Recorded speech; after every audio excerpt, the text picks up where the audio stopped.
Ahora contamos con la presencia del ministro de Ciencia y Tecnología de la Nación, ex ministro de Educación, Daniel Filmus. Daniel, muchas gracias por venir. ¿Qué tal? ¿Cómo estás? Muy bien. La idea de esta conversación es bastante relajada en el sentido de que nos proponemos hablar de libros y entonces debería empezar preguntándote, así de entrada, si tenés que acordarte de un libro que haya marcado tu infancia, adolescencia, ese momento donde más o menos lo que nos gusta esto lo tenemos guardado en nuestro recuerdo, ¿cuál sería? No, bueno, muchos. La verdad que por una cuestión familiar uno resultó lector desde muy chiquito. Sí. Y, no sé, en aquella época, porque estoy hablando de la prehistoria, uno tenía dos tipos de libros. Uno que a mí me encantaba, que tenía que ver con las enciclopedias. Ajá. Yo era un lector de enciclopedias. Había una muy importante llamada Lo sé todo, que venía con mucho dibujo y demás. Y claro. uno le dedicaba un buen tiempo. Y después, bueno, la verdad que cuanto libro llegaba a mis manos, lo disfrutaba, empezando por supuesto por los clásicos como El Principito, pero nosotros teníamos colecciones de aventuras.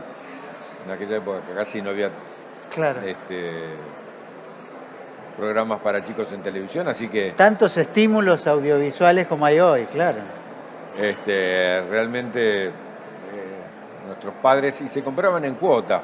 Yo vengo en una familia muy humilde, pero vendiendo casa por casa, y yo me acuerdo, ¿cierto? Incluso nosotros comprábamos el 12 todo, mi viejo lo compraba, capítulo, tomo por tomo. Tomo por tomo, claro. Todavía tengo alguno guardado en casa, pero me acuerdo, por ejemplo, de otra colección que la compramos así, se llama Monteiro Lobato.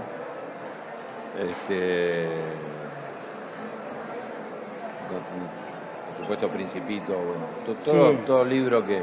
Y un poco más adelante, ya adolescencia, juventud, digamos, autores más adultos, digamos, temáticas un poco más políticas, actuales, sociales. No, nosotros coincidió la juventud con el boom de la literatura latinoamericana. Sí. Tuvimos ese gusto, ese orgullo, ¿cierto? Incluso de tener premio Nobel vinculado como García Márquez, y todo lo que fue el realismo mágico para América Latina, Asturias, Vargas Llosa, escritores que realmente nos dieron vuelta a la cabeza. Uno venía más de leer Hermann Hesse, las cosas más europeas, y de repente apareció una mirada desde nuestra propia región, y eso, el relato de las realidades tan difíciles. Te menciono otro premio Nobel, Jorge Amado, Cacao, Sudor. Para mí, te estoy hablando de los 13, 14 años, eso fue un mundo nuevo. La verdad que esa literatura nos impactó enormemente y nos llegó a recorrer América Latina, a conocer América Latina, y incluso a leer a través de nuestros libros, leer la realidad de la región, el dolor de la región, y también a tener un compromiso político. Sí. No pocos de nosotros entraron a la política a partir de las lecturas que mostraban las injusticias que estaba ocurriendo en América Latina. Estaba pensando en Las Venas Abiertas de América Latina, que es como un libro de iniciación para muchos de nosotros, ¿no? Sí, Galeano. Hace poquito tuve la posibilidad de compilar un libro de pensamiento político sobre América Latina, y parafraseándolo a Galeano le pusimos Las Sendas Abiertas de América Latina, porque eso abrió caminos. Yo seguí sociología, y la verdad que en buena medida incluso teníamos materias en la carrera muy vinculadas al tema de literatura y cómo a través de literatura entender la realidad latinoamericana. Voy a nombrar uno porque falleció relativamente joven, pero pocos conocen, que es Scorza, peruano, Historia de Garabombo el Invisible. Garabombo el Invisible. Tenía unas novelas que vos lo leías y llorabas. Yo recuerdo haber llorado a partir de las novelas y la dureza con la que relataba las injusticias de América Latina. Bueno, te iba a traer bastante raudamente al presente para preguntarte si en tu anterior periodo de gestión pública y en el de ahora tenés tiempo para leer. No, mira, lo que tengo tiempo en el anterior periodo y el actual, Sí, en fomentar la lectura. Nosotros fuimos los primeros que hicimos las grandes campañas de lectura, sí, millones de libros, repartimos libros en las canchas de fútbol, es cierto. junto a grandes autores. Sábato, la inauguración de la campaña de lectura de fútbol fue con Ernesto Sábato de un partido San Lorenzo-Quilmes en la cancha de San Lorenzo, pero bueno, casi todos los escritores, o buena parte de los escritores, tienen libros respecto del fútbol, y todavía hoy camino por los lugares o voy a la cancha, algunos me dicen, el primer cuento que leí yo era un cuento de Dolina, un cuento de Fontana Rosa, un cuento de Sacheri, que vos pusiste en mis manos a través de la campaña de lectura. Campaña de lectura que fue en las playas, en las librerías, en las bibliotecas, en las peluquerías, todo lugar que uno tenía un minuto libre, en los transportes públicos, en el tren, en el colectivo, era un buen momento para leer e iniciamos muchísimos lectores a través de esa campaña, y hoy estoy acá porque estamos desde el Ministerio de Ciencia lanzando una campaña de lectura sobre textos de ciencia. Okay. Despertar vocaciones científicas a través de la lectura es una de las pasiones que vamos a poner en juego. Con respecto a eso, tu último libro tiene que ver con la ciencia específicamente, ¿verdad? ¿Mi último libro? Sí. Mi último libro lo vamos a presentar el día A ese me refiero. 5 acá. Es una compilación comentada Sí. de los discursos de ciencia y educación de Néstor Kirchner, Bien.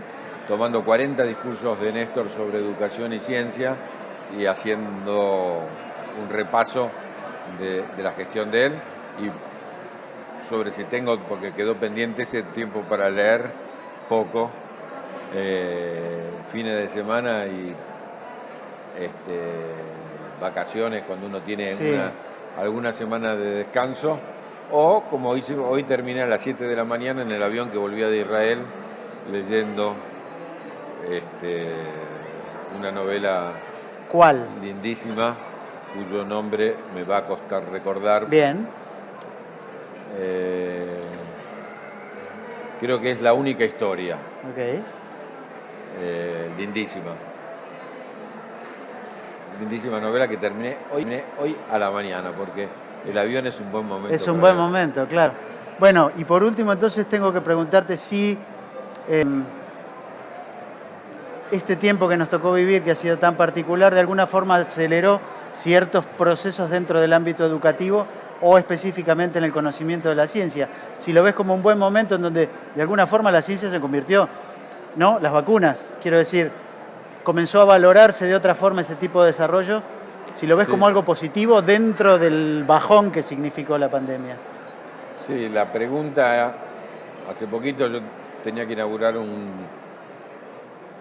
una jornada recordando los 150 años de creación del primer observatorio científico de la Argentina, que fue Sarmiento, el Observatorio Astronómico de Córdoba. Interesante.